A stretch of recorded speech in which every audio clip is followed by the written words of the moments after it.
Il y a 25 ans, du 19 au 21 juillet 1996, avait lieu une grave tragédie au Saguenay, nommée le déluge du Saguenay. 25 ans plus tard, des gens remémorent cet événement. Je suis présentement avec André Aymon, qui était journaliste à l'époque et qui était sur place. Bonjour André, merci beaucoup de venir à l'émission. Bonjour, ça me fait plaisir. Donc, je commencerai avec une question quand même assez large. Comment avez-vous vécu ce drame?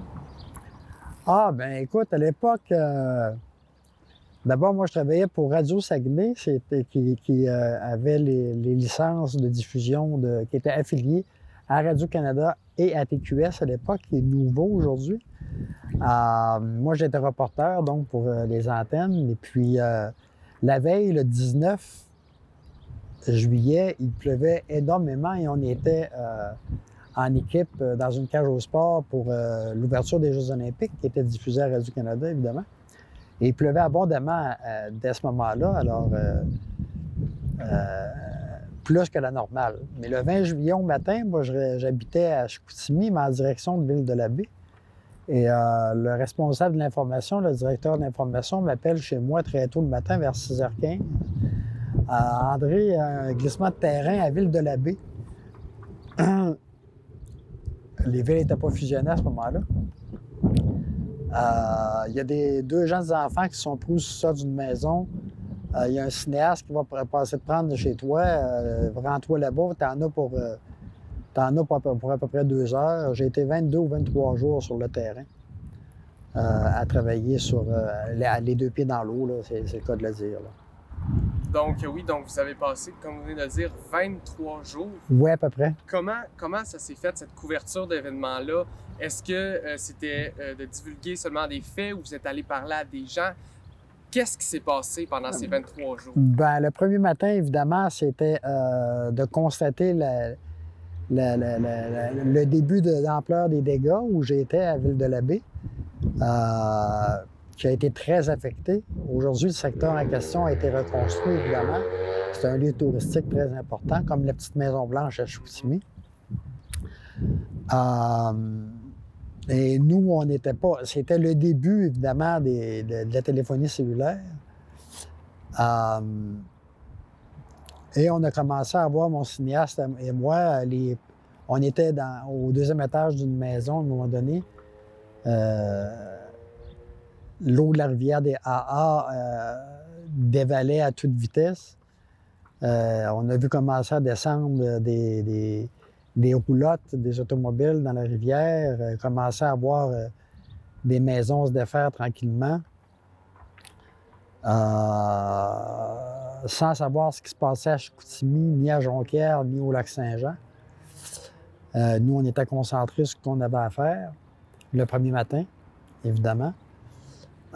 Moi, j'étais allé porter des premières images parce qu'on n'avait pas de camions satellites. C'était l'arrivée des camions satellites, on y reviendra tantôt. Donc, moi, je suis allé porter les premières images à la base militaire de Bagotville où un collègue est venu les chercher pour amener à la station de télévision qui était située à Jonquière pour présenter les premières images et je transmettais les informations par téléphone cellulaire, évidemment. Pour ce premier matin-là, sans savoir ce qui se passait dans les autres municipalités. Ça a été jusqu'à 20h, 21h le soir, avant de retourner chez moi à Chicoutimi. Et le lendemain, le 20 juillet, là, je commençais à survoler en hélicoptère avec l'armée à peu près tous les secteurs touchés. Et je survolais à un moment donné dans le secteur où on était la veille, et j'ai dit au cinéaste, j'ai dit, garde la maison où on était hier après-midi, elle vient de disparaître, elle est disparue, elle n'est plus là. Alors, c'était comme ça pendant 22 ou 23 jours là, à couvrir les événements. Et principalement, et on a eu l'aide, nous, dans ce cas-là, parce que Louis Lemieux de RDI était en vacances au Saguenay. Et lui, il a fait venir un camion satellite de Montréal. C'était le début des camions satellites. Et on a eu le droit d'utiliser les images prises par Radio-Canada également pour diffuser localement, grâce à cette affiliation-là. Et j'ai travaillé avec M. Lemieux à Bagotville pendant 2 jours à peu près, là, à l'aider à scanner des informations à droite et à gauche pour présenter à la télévision nationale. Mais j'ai travaillé sur le dossier pendant 22 ou 23 jours.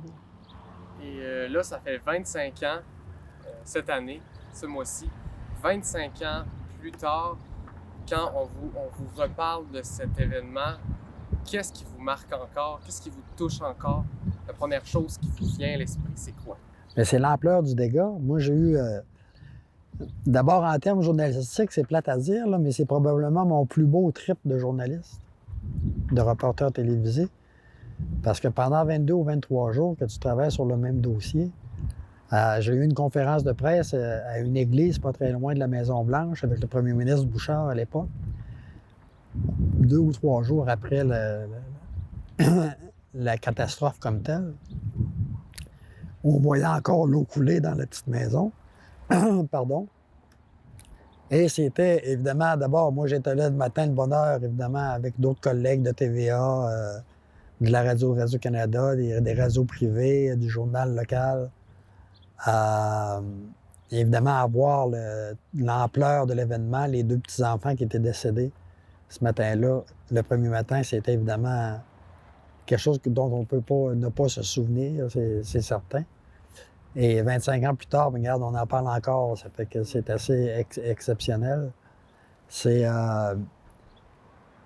la plus grosse catastrophe naturelle qui est arrivée au Québec. Et 6 mois plus tard, il est arrivé la crise du verglas en Montérégie. Ça fait que dans la même année... Ça fait une grosse année. Ça fait une grosse année. Mais ça, la catastrophe du Saguenay, le déluge du Saguenay, c'est probablement la plus grosse catastrophe que le Québec a vécue. Ouais. Ouais.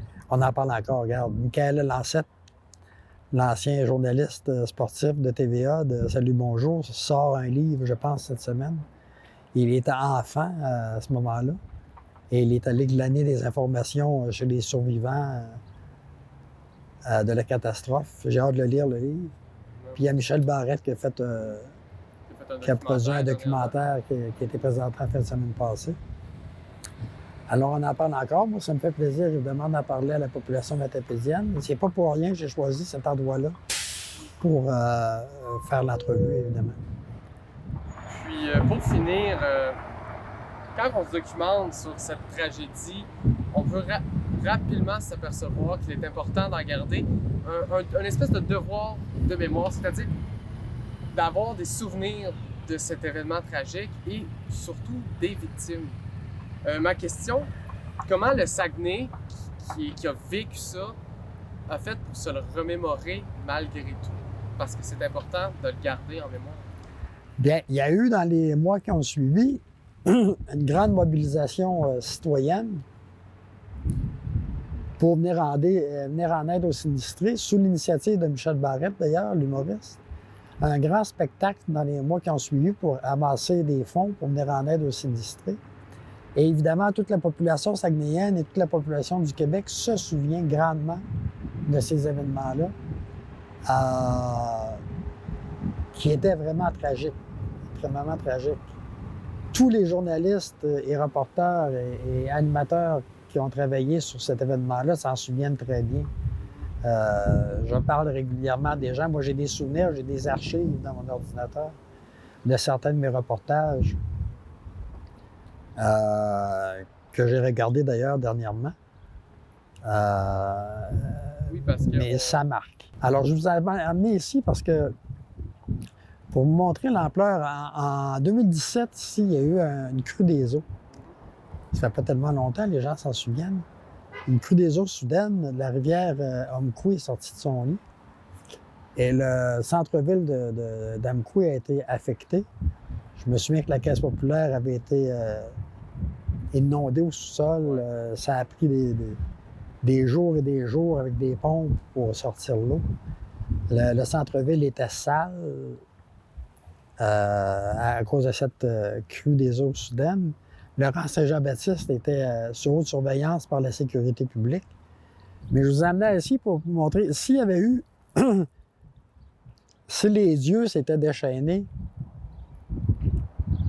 s'il y avait eu des barrages, des retenues d'eau au lac Metapédia et au lac Omkoui, lors de cette crue des eaux-là, bien, il aurait pu arriver la même catastrophe. Et le pont qu'on est ici et l'autre pont qui enjambe la rivière près du cinéma Figaro aurait pu être emporté. Le pont couvert de l'Anse-Saint-Jean aurait pu être emporté. Les roulottes qui sont au camping, les bateaux qui sont à la marina du camping. Toutes les maisons autour du lac, il y en a beaucoup. Peut-être que ça serait arrivé. T'sais. Alors, c'est pour ça que je vous ai amené ici pour faire l'entrevue, pour vous montrer que l'ampleur de la situation aurait pu arriver ici. Mais évidemment, il n'y a pas de barrage, il n'y a pas de barrage hydroélectrique sur nos lacs, donc c'est moins grave. Mais il y a eu quand même cette crue des eaux au printemps 2017 qui en avait surpris plusieurs. Alors, c'est pas impossible éventuellement